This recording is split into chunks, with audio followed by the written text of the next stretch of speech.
Hi guys, मेरा नाम है साहिल खन्ना और आज की वीडियो शुरू करते हैं। सबसे पहली न्यूज़ है अमूल की। तो अमूल अपना खुद का ऑर्गेनिक मसाला ब्रांड निकालने वाला है। पिछले कुछ टाइम से हम देख रहे हैं एमडीएच, एवरेस्ट, सबका बैंड बजा पड़ा है इंटरनेशनल मार्केट के अंदर। तो कहीं ना कहीं मसालों से लोगों का ट्रस्ट हट रहा था।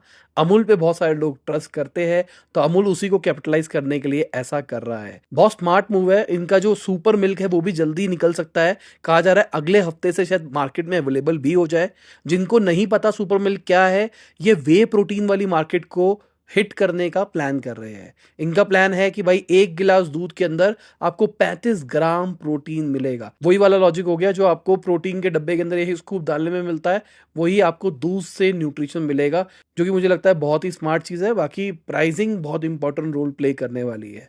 अमूल का टारगेट है यूएस मार्केट को भी केटर करना। आने वाले टाइम में उनके जो मक्खन हो गया, चीज़ हो गया, घी हो गया, श्रीखंड हो गया, आइसक्रीम हो गया, पनीर हो गया, इन सबको वो एक्सपोर्ट करना चाहते हैं। अगली खबर नेटफ्लिक्स की है। तो नेटफ्लिक्स के जो मंथली एक्टिव यूजर्स है वो 40 मिलियन पे पहुंच गए, मतलब 4 करोड़ के ऊपर। जो कि पहले एक साल पहले ही 50 लाख थे। ग्रोथ देख रहे हो। और इसका बहुत बड़ा रीजन क्या है, जो उन्होंने एड सपोर्टेड प्लान निकाला नवंबर 2022 के अंदर। मतलब आपको सस्ते के अंदर मिल जाएगा नेटफ्लिक्स, बस एड्स आएगी, जिसके चक्कर में बहुत सारे लोगों ने ऑप्ट कर लिया नेटफ्लिक्स को।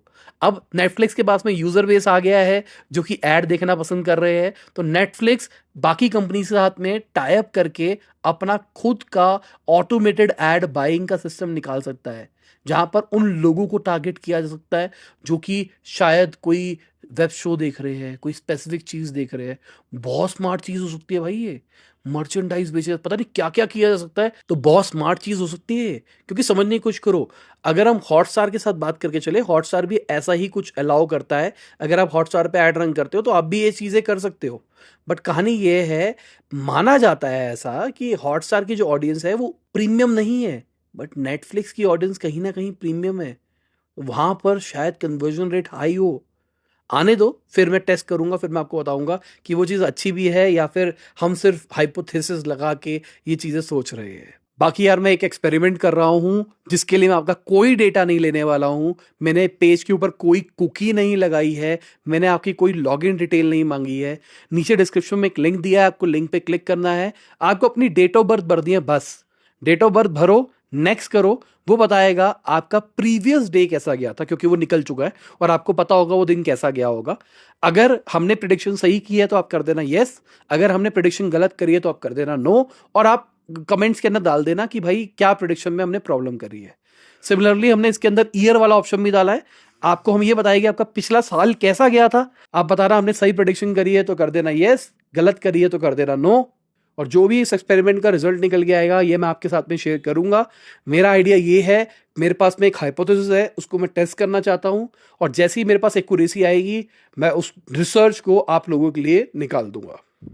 जस्ट अगर ये चीज सक्सेसफुल निकलती है तो हम अपने फ्यूचर को प्रेडिक्ट कर पाएंगे। मतलब हम ये जान पाएंगे हमारा कल का दिन कैसा जाएगा। और ये मेरा खुद का बनाया हुआ हाइपोथेसिस है।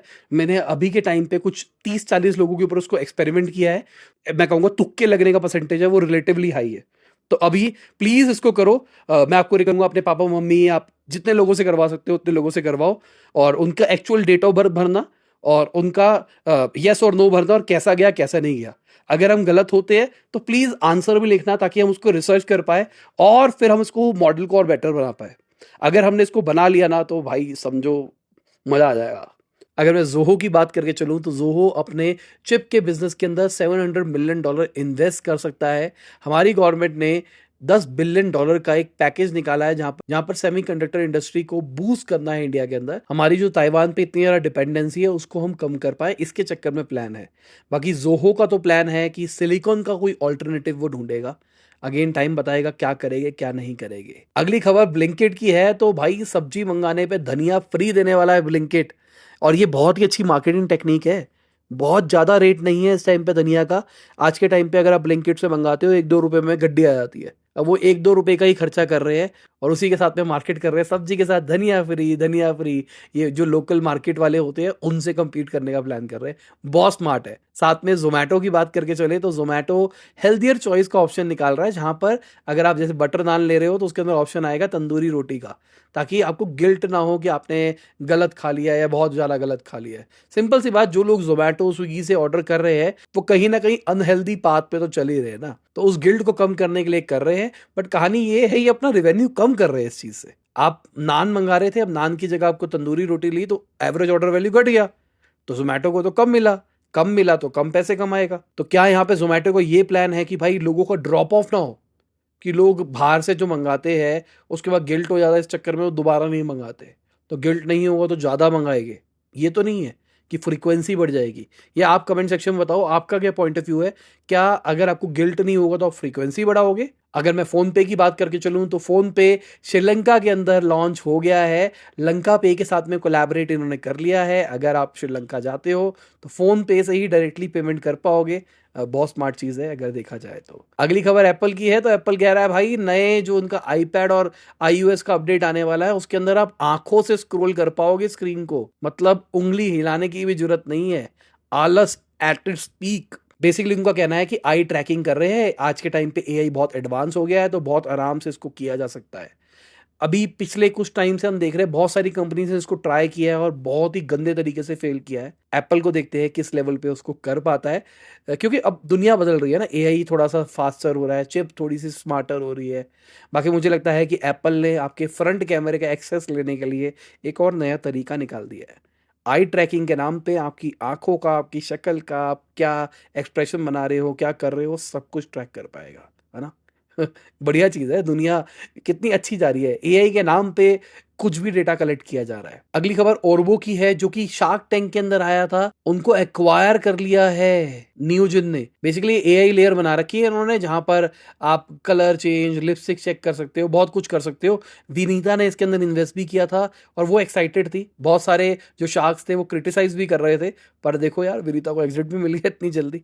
ब्यूटी जीपीटी करके इन्होंने मॉडल भी निकाला था, जो कि मुझे भी लगा था कि बहुत ठीक ठाक लेवल की चीज़ है। आज से तकरीबन 5-6 साल पहले मैंने भी प्लान किया था कि मैं एक ऐप बनाऊंगा, स्टाइलिंग गाइड्स करके उसका नाम सोचा था, और मैंने आप लोगों से भी सजेशन लिया था। क्या आप जानना चाहोगे कि आपके फेस के ऊपर कौन सी दाढ़ी चलेगी, कौन सी हेयर स्टाइल चलेगा?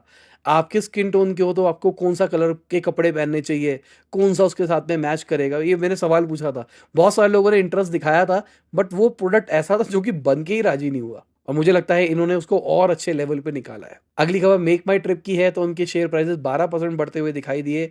उन्होंने 1400 करोड़ का प्रॉफिट रिपोर्ट किया है। अगर मैं पीबी फिनटेक की बात करके चलूं, तो जो उनके प्रमोटर है वो 1.8% अपना स्टेक्स को बेचने वाले हैं। 6% डिस्काउंट के ऊपर बेच रहे हैं अगर देखा जाए तो। अब कहा जा रहा है इसके बेचने के बाद में 1 साल का लॉक इन भी लग सकता है, बट ओवरऑल ऐसा देखा जाता है, अगर कोई प्रमोटर शेयर्स बेचता है तो वो सही नहीं लगता है। तो मार्केट देखते हैं कैसे रिस्पॉन्ड करती है। बाकी मुझे लगता है प्रमोटर को बेचना चाहिए यार।